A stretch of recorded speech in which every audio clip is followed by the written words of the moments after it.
project, we are focusing on the rape of Nanking or Nanking, and my partner and I are focusing heavily on how this genocide came into appearance and how it overall happened. So in 1937 to 1938, Japan had invaded Nanking and had massacred thousands of women, children, and soldiers during this war. This occurred during the Second Sino-Japanese War and resulted in Japan taking over the Chinese capital. This forgotten genocide was caused by the differences in Japanese culture and the boredom of soldiers. So, during this war, Japanese commander Matsui I and many other high-ranking officers had issues keeping the soldiers in line. Discipline had become a huge problem during this time, and soldiers were not following orders, and they weren't following their stations. Basically, they had become rogue warriors. But Iwan was the man to order them to capture the city of Nanking, and they did so without second thought. This could possibly be due to the restlessness of the soldiers, as Japan's way of life was gradually changing towards a Western approach of life. Japan had decided that they no longer wanted to follow their old ways, and they wanted to be more westernized. They wanted to follow more of a European/American style of life, and not necessarily change their own culture, but to change the way they lived. So they wanted to follow in that kind of transportation and how they dressed, and they wanted to be more modernized with the rest of the world.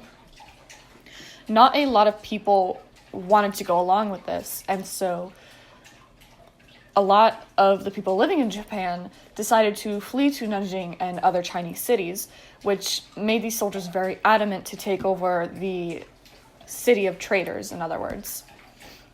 So those who were affected were not only men and women and people of Nanking, it was also Chinese soldiers, civilians of all ages, and women were actually raped. Women from little girls to grown adult elderly women. And this was actually one of the largest group rapes in the world, leading to over approximately 20,000 to 80,000 sexual harassment/rape charges during this battle, during this massacre. So the biggest question is why? Why did this happen overall? So during this decade, World War II would not have started until 1939, but Adolf Hitler and the Nazi Party had begun growing quite immensely from 1932. This had become a time of violence, and people no longer felt safe.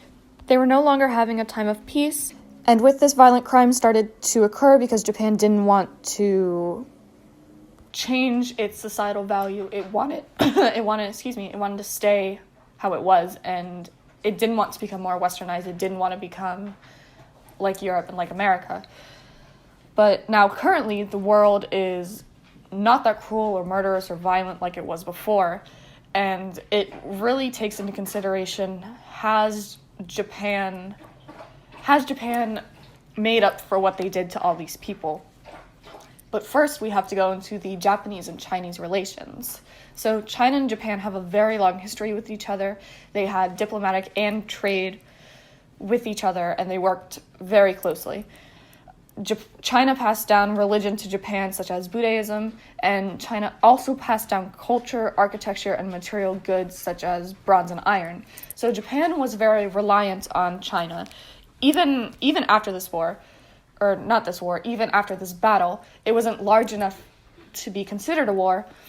It was more so a massacre because these people were incapable of fighting back. So now, when Japan decided to actually fight China and take over the Chinese capital, that tore apart the relations, and China no longer wanted to trade or have any diplomatic connection with Japan. They were very angry that their people had died, and everybody in the world had kind of looked past this, and they paid more attention to the internment camps that were holding Japanese people in the Americas, and the Jewish internment camps and concentration camps in Germany and Poland and other places in Europe. So the rape of Nanking was just kind of looked over, and China never really got over that, because later on in history, Germany did take responsibility for their actions. They decided that they were going to create monuments as an apology. They wanted their younger generations to know what they had did, and they wanted them to understand what they did was wrong. So now currently Germany teaches everything about that time period in their schools, and it's now part of their culture. They're ashamed of what they did, but they want other people to know so that they don't make the exact same mistake. Japan, unfortunately, denied any responsibility that this had happened. They said, no, we didn't do this. This wasn't our fault. Like, China is just making this up, or they're blowing it way out of proportion. We didn't murder and rape thousands of people.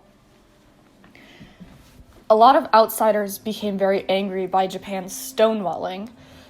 And for a long time, China actually didn't want to make the massacre a big deal. China was very independent, and they believed that they didn't need this to be a big part of their history. So it wasn't very apparent for a very long time. Within the past 2 decades, China has definitely forced Japan to work harder to reestablish their trade and diplomatic relations.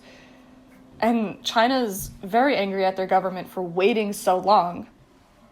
They don't understand why generations ago people didn't start attacking Japan for what they had did. Not in a physical form, but in an emotional and a verbal form. Why wasn't this taken into consideration?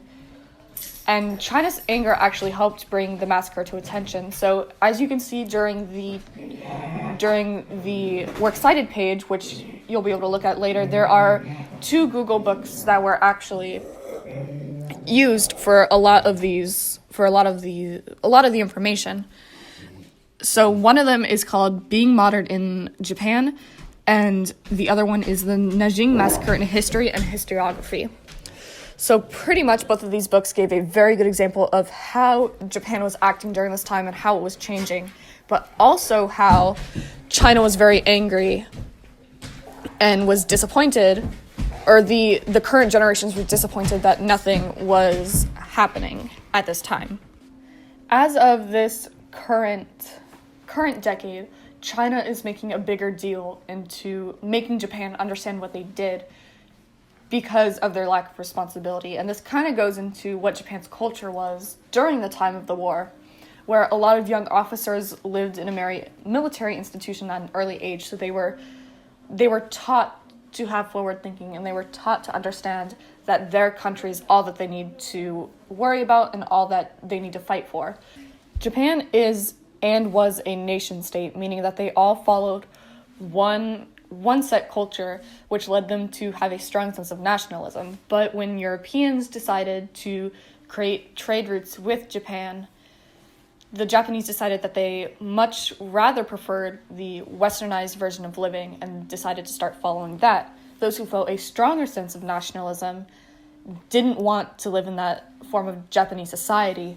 So as all of these social reform movements were being created, those who did not agree with the westernization of Japan decided to leave and travel to Nanking. This created huge conflict of Western and Japanese culture, which is why the time difference is so large.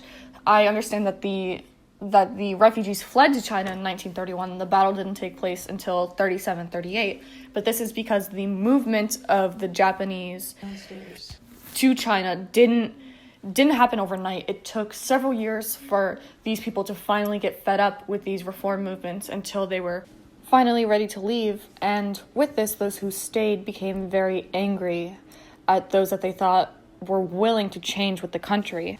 So when Commander Iwan gave the soldiers the order to go ahead and take over Nanking, a lot of the soldiers were very interested because they were basically bored and had nothing to do. This internal affairs were no longer being held in Japan, and they were actually being held nowhere, technically, because all these people who did not like and didn't understand why they were changing decided to just leave, which led to this battle being in Nanking.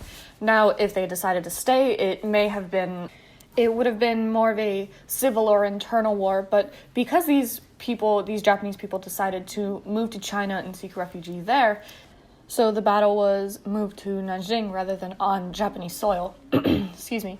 So overall, the genocide was primarily caused by the differences in Japanese culture and whether or not the Japanese wanted to become more of a Western civilization or wanted to stay with their traditional culture.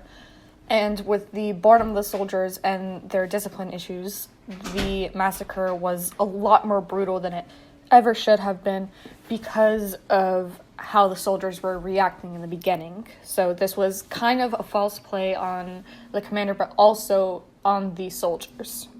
So for these last 3 slides, it's merely just our works cited pages, and my partner and I spent a lot of work going through different sources. We found a lot of different information on Nanking, and if you'd like to read any of them, just go ahead and follow the links. It's really interesting. Thank you.